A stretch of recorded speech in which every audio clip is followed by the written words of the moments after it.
Video में और next video में हम क्लोज्ड पैक्ड स्ट्रक्चर्स के बारे में चर्चा करेंगे। इस वाले वीडियो में हम हेक्सागोनल क्लोज्ड पैकिंग के बारे में चर्चा करेंगे और नेक्स्ट वीडियो में हम क्यूबिक क्लोज्ड पैक्ड स्ट्रक्चर के बारे में चर्चा करेंगे। क्लोज्ड पैक्ड स्ट्रक्चर अधिकतर मेटलिक क्रिस्टल्स में होते हैं। मेटलिक बॉन्ड्स नॉन डायरेक्शनल यानी अदेशिक होते हैं। नॉन डायरेक्शनल से मतलब है कि दो मेटलिक बॉन्ड्स के बीच में कोई निश्चित एंगल नहीं होता है, इसलिए एक एटम कई एटम से बॉन्ड बना सकता है। जितने अधिक बॉन्ड्स होते हैं उतनी ही ऊर्जा में यानी एनर्जी में कमी आती है, जिससे वह स्ट्रक्चर उतना ही स्टेबल होता है। अर्थात जितना क्रिस्टल स्ट्रक्चर क्लोज्ड पैक्ड होगा उतना ही स्टेबल होगा। इसलिए क्लोज्ड पैक्ड स्ट्रक्चर्स निर्मित होते हैं। यदि हम मेटलिक एटम्स को एक समान हार्ड स्फीयर बनाएं, तो इस तरह से हम उनके क्लोज पैक्ड स्ट्रक्चर्स को देख सकते हैं।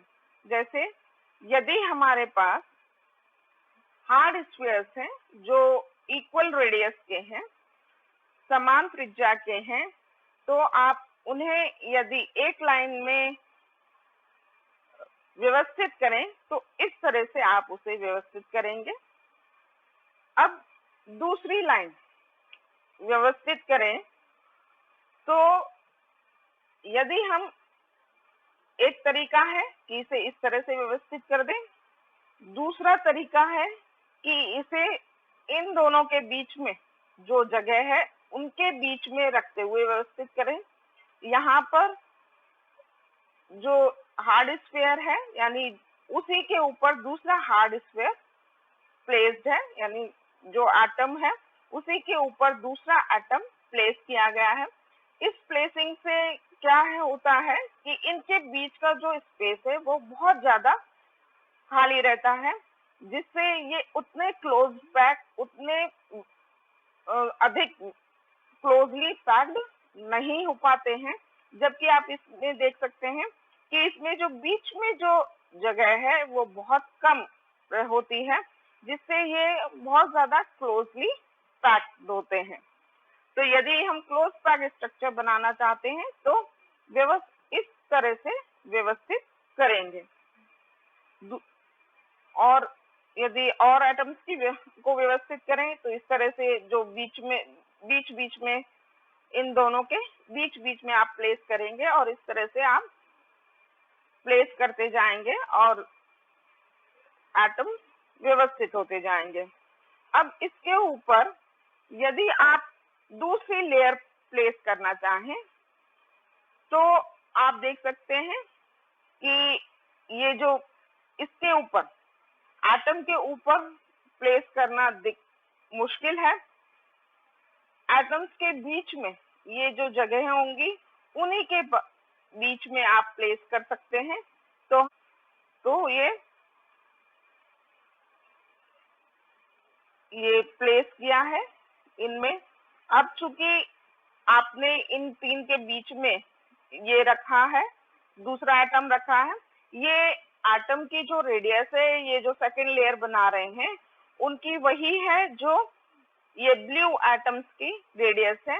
बस हम चूंकि आप यहाँ को सेकेंड लेयर से इसको पृथक कर सके फर्स्ट लेयर को, इसलिए इसको येलो कलर दे दिया गया है। अदरवाइज ये वही एटम्स हैं जो कि फर्स्ट लेयर में प्रेजेंट है।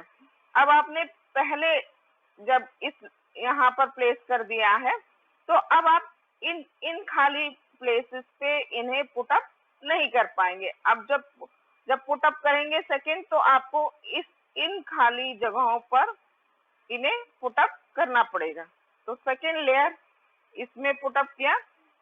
अब सेकेंड लेयर में ही दूसरा हम लाइन बनाना चाह रहे हैं। अब जो थर्ड लाइन बनाएंगे तो वो हम यहाँ पर अब पुटअप नहीं कर पाएंगे, यहाँ आपको इन प्लेसेस पे ही पुटअप करना पड़ेगा।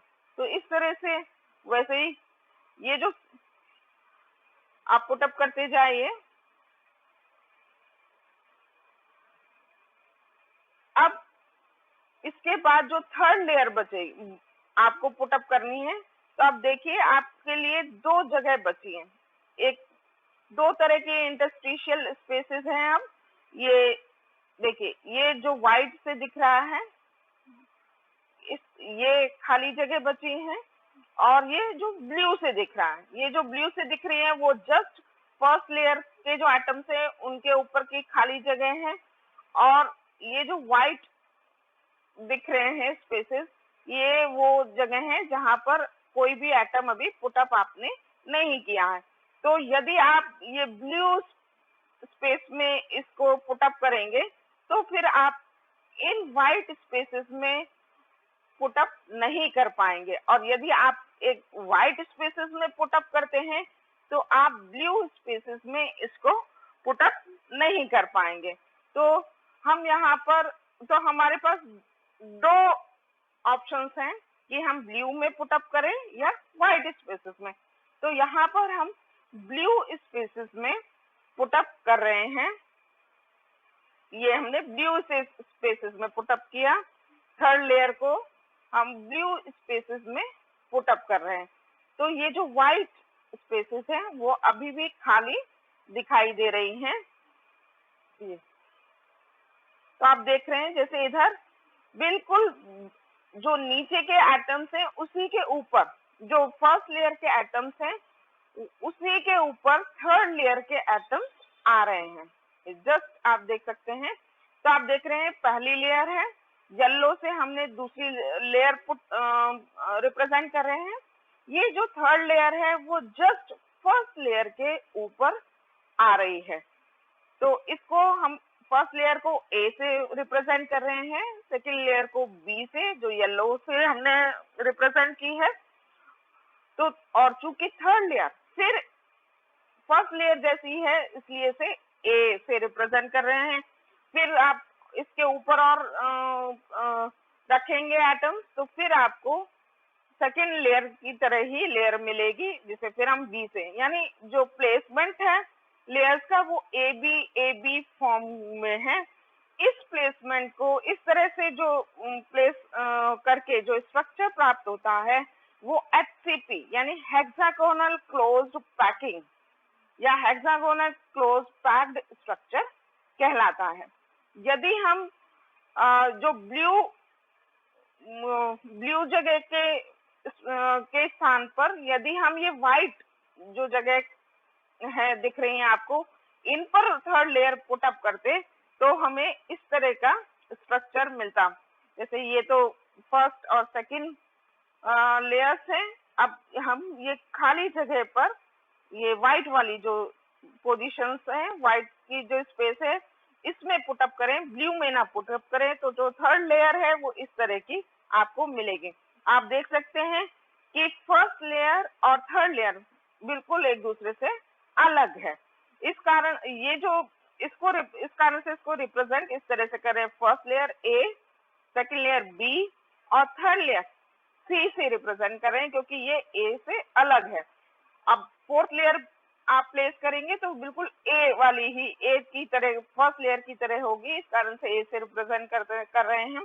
फिर बी, फिर सी, तो इस तरह से आप ऊपर लेयर्स पुटअप करते जाइए तो एबीसी लेयर्स आती जाएंगी। इस तरह की जो ये जो क्लोज पैक्ड स्ट्रक्चर बन रहा है इसे एफसीसी क्लोज पैक्ड स्ट्रक्चर कहते हैं।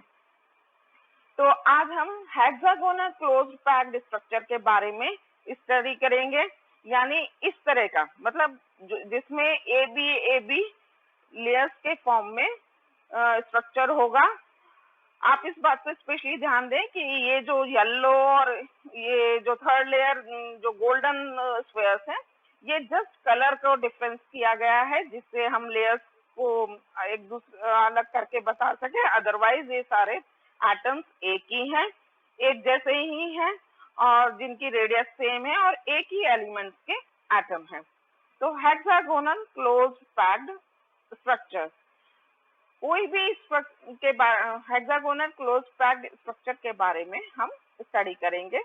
कोई भी क्लोज पैक्ड स्ट्रक्चर को हम दो कैरेक्टरिस्टिक्स से स्टडी कर सकते हैं। दो, एक तो पहला है coordination number. Coordination number Hindi में समन्वय संख्या होता है। कोऑर्डिनेशन नंबर क्या है? The number of nearest neighbours that an atom has in the given structure is called coordination number. मतलब जो आपको स्ट्रक्चर दिया गया है, उस स्ट्रक्चर में कोई भी एटम जितने अपने नजदीकी उसके पड़ोसी होते हैं, उनकी संख्या समन्वय संख्या कहलाती है। किसी क्रिस्टल जालक में किसी एक परमाणु के चारों ओर निकटतम पड़ोसी या स्पर्श करने वाले परमाणुओं की संख्या समन्वय संख्या कहलाती है। दूसरा है पैकिंग फैक्टर, इसे पैकिंग फ्रैक्शन भी कहते हैं। पैकिंग फैक्टर यानी संकुलन गुणांक, ये क्या है? ये रेशो है किसका? Volume of the atoms per unit cell और volume of the unit cell का। मतलब एक यूनिट सेल में जितने एटम्स होते हैं उनका वॉल्यूम अपॉन उस यूनिट सेल का वॉल्यूम पैकिंग फैक्टर यानी संकुलन गुणांक कहलाता है। ये दो कोऑर्डिनेशन नंबर और पैकिंग फैक्टर से हम किसी भी क्लोज पैक्ड स्ट्रक्चर को स्टडी करते हैं।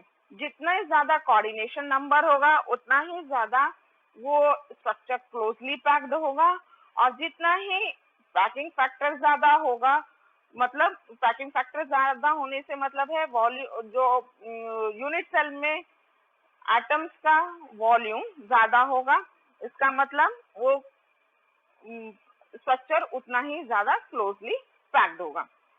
एक और डेफिनेशन हम यहाँ देख लें, एटॉमिक रेडियस यानी परमाणुविक त्रिज्या। परमाणु की त्रिज्या कैसे डिसाइड की जाती है? It is half the distance between neighbours in A crystal of a pure element. कोई प्योर एलिमेंट है, उसके दो जो पड़ोसी परमाणु हैं, उनके सेंटर के बीच का, उन दोनों परमाणुओं के सेंटर के बीच की दूरी का आधा एटॉमिक रेडियस कहलाती है। अब हम हेक्सागोनल क्लोज पैक्ड स्ट्रक्चर के बारे में डिटेल में स्टडी करेंगे। ये आपका हेक्सागोनल क्लोज पैक्ड स्ट्रक्चर, जिसकी अभी हमने स्टडी किया था 3 लेयर, उसमें 3 लेयर को देखकर हमने स्टडी किया था। उसमें से ये उसकी यूनिट सेल है, ये एकांक कोष्टिका है। यदि आप इसको त्रिविमीय यानी 3 डायमेंशनल स्पेस में रिपीट करेंगे तो आपको पूरा हेक्सागोनल क्लोज पैक्ड स्ट्रक्चर प्राप्त हो जाएगा। इसको इस तरह से रिप्रेजेंट करते हैं। यहाँ यूनिट सेल को ये यहाँ क्या किया गया है कि एटम्स की साइज काफी छोटी कर दी गई है। तो ये जो बड़े बड़े एटम्स हैं, ये जो लेयर, ये हेक्सागोनल है, मतलब षटकोणीय, नीचे भी षटकोणीय है और बीच में 3 एटम्स हैं, तो उसको इस तरह से रिप्रेजेंट किया गया है। ये षटकोणीय, ये हेक्सागोनल, नीचे का हेक्सागोनल और बीच में 3 ये येलो एटम्स हैं। एटम्स काफी छोटे छोटे कर दिए हैं इस यूनिट सेल में स्पष्टता के लिए, जिससे क्लियरली आप देख सकें, इसलिए एटम्स के रेडियस बहुत छोटा कर दिया है। हालांकि वास्तविक रूप से ये एटम्स एक दूसरे को टच कर रहे होंगे। तो ये इस तरह से रिप्रेजेंट किए जाते हैं। यदि आप इसको खोलकर बीच का हिस्सा देखना चाहें तो आप इस तरह से दिखाई देगा। ये जो हमने ये वेक्टर ए की डायरेक्शन ली हुई है, कोऑर्डिनेट एक्सिस इरेक्ट किया है, इस यूनिट सेल का कोऑर्डिनेट एक्सिस बनाए वेक्टर ए, वेक्टर बी और ये वेक्टर सी की डायरेक्शन है। वेक्टर ए और वेक्टर बी के डायरेक्शन के बीच में जो एंगल है वो 120 डिग्री का होता है, और वेक्टर सी और वेक्टर बी के बीच में 90 डिग्री। और वेक्टर सी और वेक्टर ए के बीच का जो एंगल है वो 90 डिग्री का होता है। ये जो दो एटम्स के बीच की दूरी है, वेक्टर ए के डायरेक्शन में वो ए से रिप्रेजेंट की है, वेक्टर बी के डायरेक्शन में जो दो एटम्स के बीच का सेंटर के बीच की दूरी है वो बी से रिप्रेजेंट की है। ये आपको एटम्स दूर दूर दिखाई दे रहे हैं, लेकिन वास्तविक रूप से ये बिल्कुल एक दूसरे के नजदीक होते हैं, टच कर रहे होते हैं।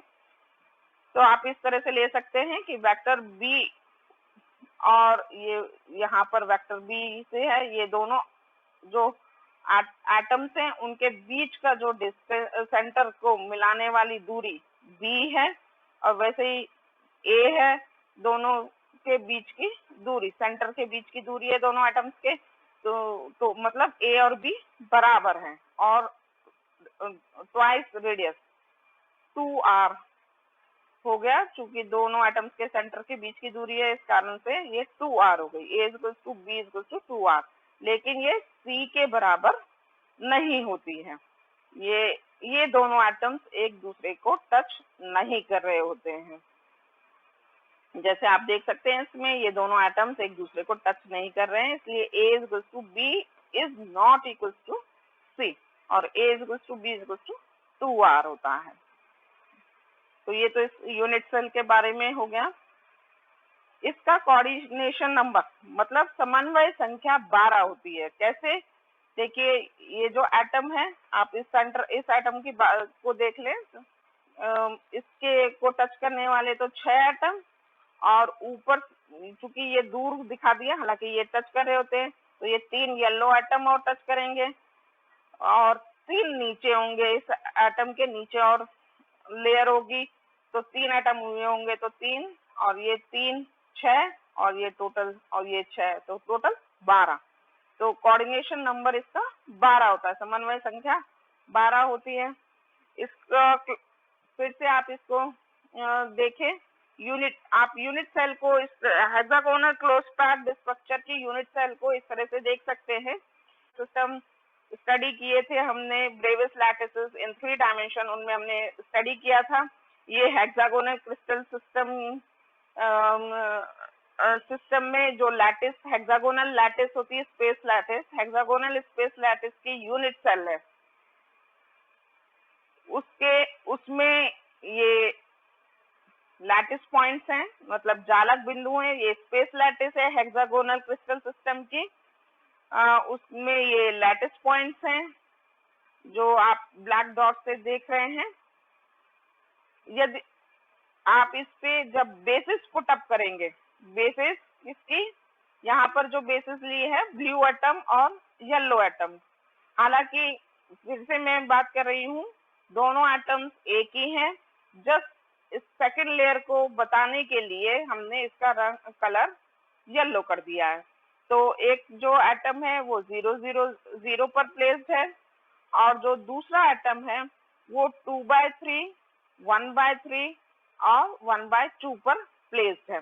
तो 0 को ये हमारा ओरिजिन हो गया, तो यहाँ ब्लू एटम आएगा, और येलो एटम आपको 2/3 वेक्टर ए डायरेक्शन में, 1/3 वेक्टर बी डायरेक्शन में, और हाफ वेक्टर सी डायरेक्शन में आप चलेंगे तो येलो एटम प्लेस होगा। तो इसका जो दूसरा एटम है येलो, वो यहाँ पर प्लेस्ड है।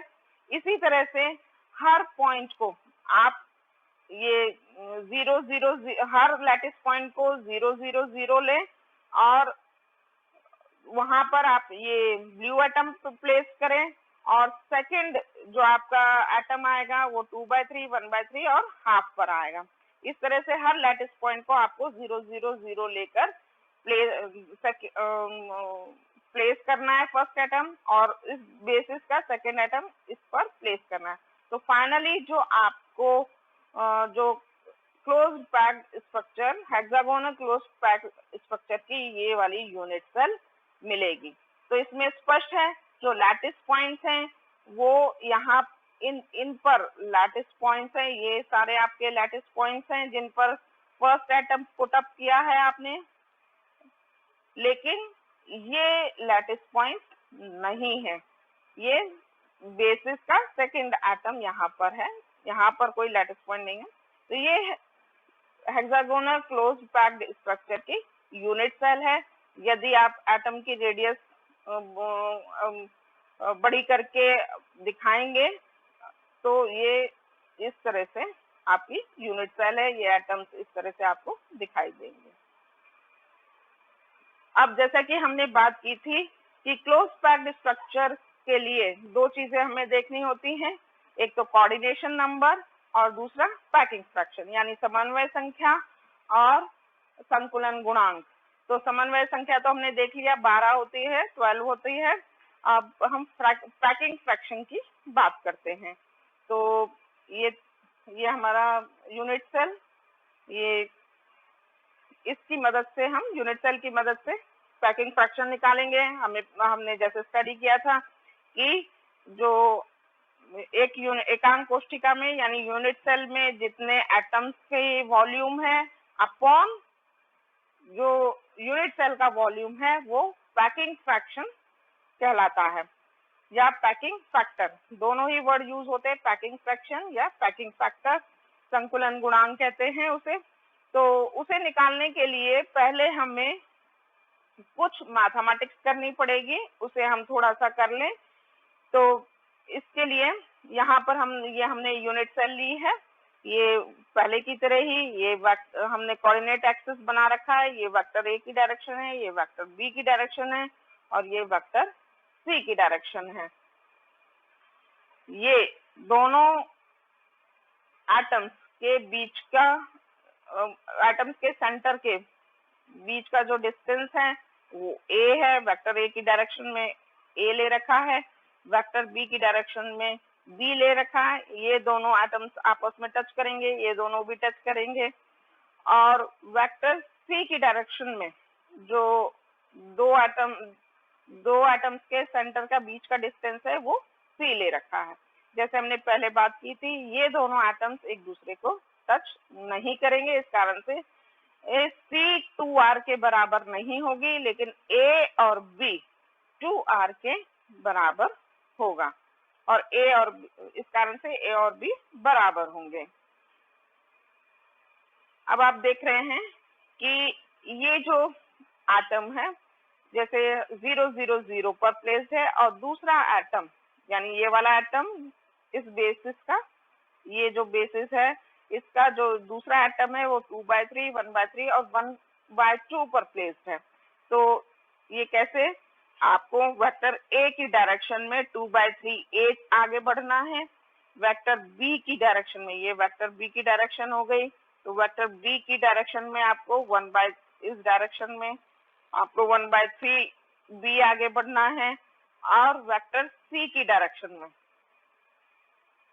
आपको C/2, C यहाँ तक, यहाँ तो C/2 यहाँ तक, तो आपको ये वाला एटम मिल जाएगा। तो इस कारण से ये यहाँ पर पुटअप किया गया है, तो इसे हम इस तरह से लिख सकते हैं 2/3A plus 1/3B plus 1/2C। इस एटम को हम U से प्लेस कर रहे हैं, U से डिनोट कर रहे हैं, इसको X से, इस पॉइंट को हम Y से और इस पॉइंट को हम Z से डिनोट कर रहे हैं। इस वाले ट्रायंगल में हमें कुछ मैथमेटिक्स करनी है, इसको हम थोड़ा सा डिटेलिंग कर लें। यहाँ पर ये जो ट्रायंगल है, ये जो बन रहा है, इस ट्रायंगल को हमने यहाँ पर रिप्रेजेंट किया है। तो ये पॉइंट X हो गया, ये पॉइंट Y हो गया और ये पॉइंट Z हो गया। तो जैसे हमने बात की थी XY 2/3A है, YZ 1/3B और चूंकि B और A बराबर है तो इसे 1/3A भी कह सकते हैं। तो आपका XZ क्या हो जाएगा, XZ हो जाएगा √2/3A whole square minus 1/3A whole square, इसका स्क्वायर माइनस इसका स्क्वायर, तो ये आपको मिलेगा इक्वल टू 1/√3A। तो ये जो XZ है वो 1/√3A हो जाएगी।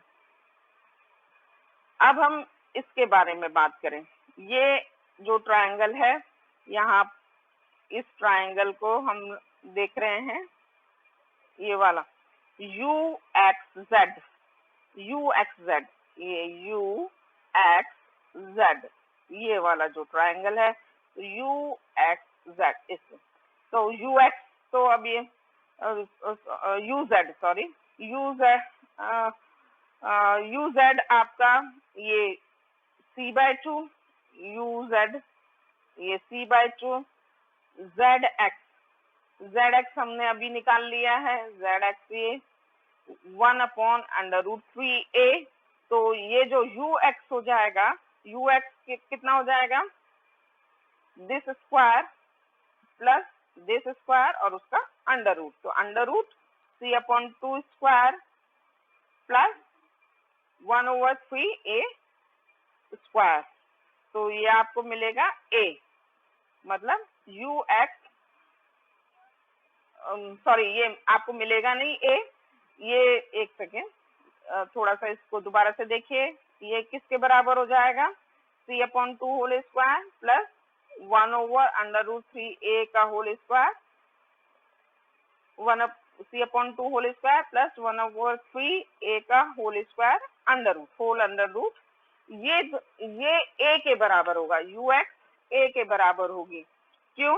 क्योंकि यहाँ पर आप ये और ये एटम एक दूसरे को टच कर रहे होंगे, यहाँ पर ये एटम और सेंटर एटम, हम सेंटर एटम की बात कर रहे हैं, तो ये एटम और सेंट्रल एटम, ये जो 6 एटम है नीचे के ब्लू, उनके बीच का एटम और येलो एटम एक दूसरे को टच कर रहे होते हैं, इस कारण से ये वही है येलो और सेंटर एटम, ये दोनों टच कर रहे होते हैं, तो अंडरस्टूड है दोनों एटम्स की रेडियस बराबर है, तो यहाँ से यहाँ तक की दूरी, इसके सेंटर से इसके सेंटर की दूरी a के बराबर होगी, क्योंकि 2r है, दोनों एटम्स के सेंटर के बीच की दूरी 2r है, और 2r किसके बराबर है, a के बराबर, तो ये इसलिए इसे a लिखा हुआ है, सेंटर टू सेंटर, ये दोनों आपस में टच कर रहे हैं, ये क्लियरिटी के लिए हमने दूर दूर बना रखा, अदरवाइज ये दोनों एटम्स एक दूसरे को टच कर रहे होंगे, तो इसके सेंटर से लेके इसके सेंटर तक की दूरी 2r होगी, और 2r a के बराबर है, तो यहाँ a रखा है, तो ये जो है पूरा एक्सप्रेशन ये a के बराबर है, ये a के बराबर पुटअप किया है, तो यहाँ से c मिल जाएगा, c = a √8/3, ये अभी तक हम इसलिए निकाल रहे थे, c और a के बीच में रिलेशन इसलिए निकाला है क्योंकि हमें पैकिंग फ्रैक्शन निकालने में c और a के बीच में रिलेशन की जरूरत पड़ेगी।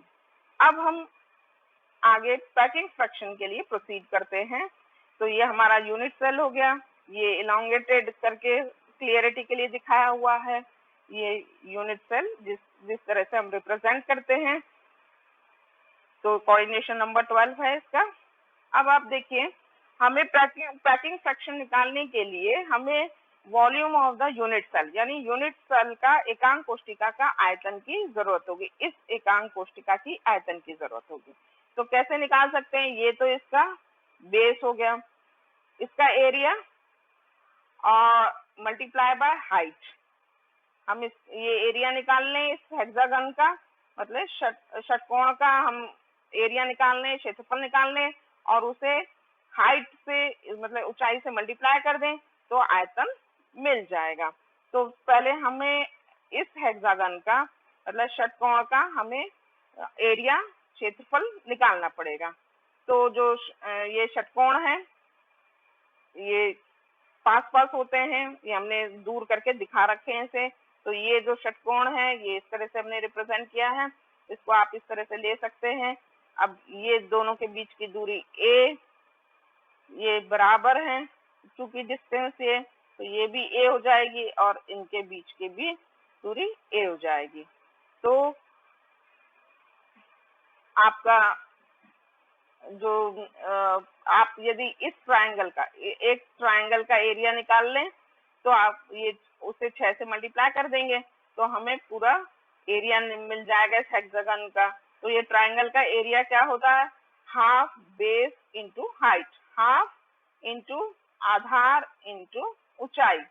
तो इसके लिए ऊंचाई हमें ज्ञात करनी है, तो ऊंचाई क्या, इस ऊंचाई कैसे निकल जाएगी, ये अंडर रूट ए स्क्वायर माइनस a/2, ये जो दूरी है वो a/2 हो गई, तो minus a/2 whole square equals to a under root 3/2। ये जो हो जाएगा a हाइट जो है, ऊंचाई है इस ट्राइंगल की, त्रिभुज की, वो हो जाएगी a अंडर रूट 3/2। तो एरिया क्या हो जाएगा ट्राइंगल का, क्षेत्रफल एबीडी ट्राइंगल का, इस ट्राइंगल एबीडी ट्राइंगल का जो क्षेत्रफल हो जाएगा हाफ इंटू बेस, मतलब आधार, ए हो गई आधार, इंटू हाइट मतलब ऊंचाई, a अंडर रूट 3/2। तो आपका ये आपका एरिया ऑफ द ट्राइंगल हो गया, इस एबीडी का क्षेत्रफल हो गया।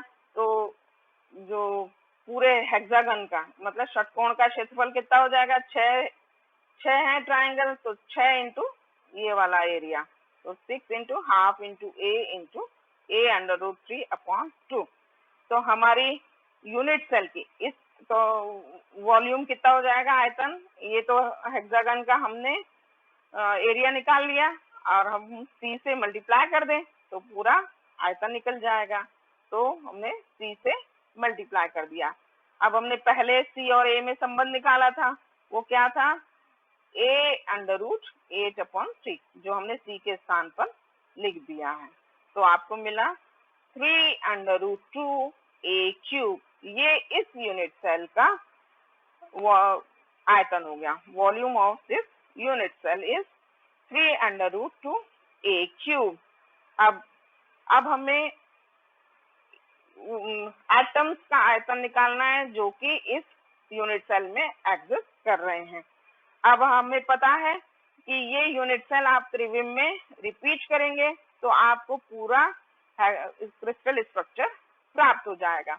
तो ये जो एटम्स हैं वो केवल इस यूनिट सेल के पास नहीं है, बल्कि अन्य यूनिट सेल के पास से भी शेयरिंग है इन एटम्स की। इसलिए हमें ये देखना पड़ेगा कि इस यूनिट के सेल के पास इन एटम्स का कितना शेयर है। तो आप देख सकते हैं ये जो 3 एटम है, येलो एटम, ये तो पूरी तरह से इस यूनिट सेल के अंदर है, लेकिन नीचे वाले जो एटम हैं और जो ये ऊपर वाले एटम हैं वो अन्य यूनिट सेल से भी शेयर हो रहे हैं। तो आप देखिए ये वाला जो एटम है, ये आप जब शेयरिंग करेंगे तो एक यूनिट सेल यहाँ पर आएगी, अब जब रिपीटेशन करेंगे तो एक यूनिट सेल यहाँ आएगी, एक यूनिट सेल यहाँ आएगी, मतलब 3 हो जाएंगी। एक तो ये है ही, दूसरी यहाँ पर प्लेस होगी, तीसरे का यहाँ पर, तो ऊपर 3 शेयरिंग होंगी और साथ में नीचे भी 3 यूनिट सेल आएंगी, मतलब टोटल 6 यूनिट सेल से ये वाला एटम शेयर रहेगा। तो इस तरह के कितने एटम है टोटल, 12, 6 नीचे 6 ऊपर, तो 12 एटम ऐसे हैं जो कि 6 यूनिट सेल से शेयर करेंगे। चूंकि ये एक 6 एटम से 6 यूनिट सेल से शेयर हो रहा है, इस कारण से इस यूनिट सेल के पास जो हिस्सा होगा वो इसका 1/6 होगा। तो टोटल जो हिस्सा होगा 1/6, और टोटल जो एटम्स हैं वो 12 हैं, तो 1/6 इंटू 12 प्लस, तो इन सारे 12 एटम्स का कितना हिस्सा हो गया इस यूनिट सेल के पास 1/6 इंटू 12। अब ये जो इन 2 एटम्स की बात करें, ये जो एटम्स हैं, ये यहाँ पर एटम नहीं दिखाई दे रहा है, किसी तरह से हट गया है, लेकिन यहाँ पर भी एटम होता है, आप इस बात को ध्यान रखना।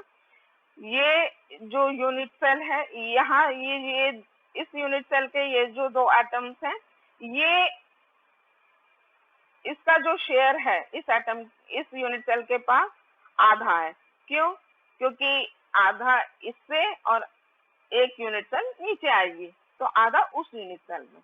तो ये 2 एटम्स ऐसे हैं जिनका आधा आधा शेयरिंग है, तो आधा शेयर है इंटू दो एटम्स हैं, तो टोटल शेयर इन दोनों के कारण इतना हो गया, प्लस ये 3।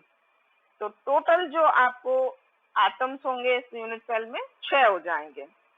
और हमें पता है एक जो चूंकि ये स्फेयर्स हैं तो मतलब गोले हैं, तो गोले का आयतन 4/3 पाई आर क्यूब होता है ना। तो 6 गोले मतलब 6 स्फीयर्स हैं, तो इनका आयतन हो जाएगा 6 इंटू 4/3, 6 इंटू 4/3 इंटू पाई। पाई के लिए हमने सीधा 3.14 रख दिया है, पाई इंटू आर क्यूब। तो 6 इंटू 4/3 3.14 आर। आर अभी हमने देखा था a इक्वल्स टू 2r होता है, तो r इक्वल्स टू a/2। तो r की जगह a/2 रख दिया होल क्यूब, तो ये निकला हमारा 3.14 a क्यूब। अब हम पैकिंग फ्रैक्शन निकालें या पैकिंग फैक्टर कह सकते हैं, पैकिंग फ्रैक्शन।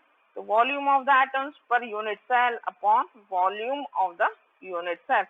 तो volume of the atom per unit cell ये निकल गया 3.14 into A cube upon volume of the unit cell हमने निकाल लिया, volume of the unit cell 3/√2 A cube, 3/√2 A cube. तो ये आता है 0.74 यानी कि 74%। तो packing factor hexagonal close packed structure का जो पैकिंग फैक्टर है वो 0.74 होता है। धन्यवाद।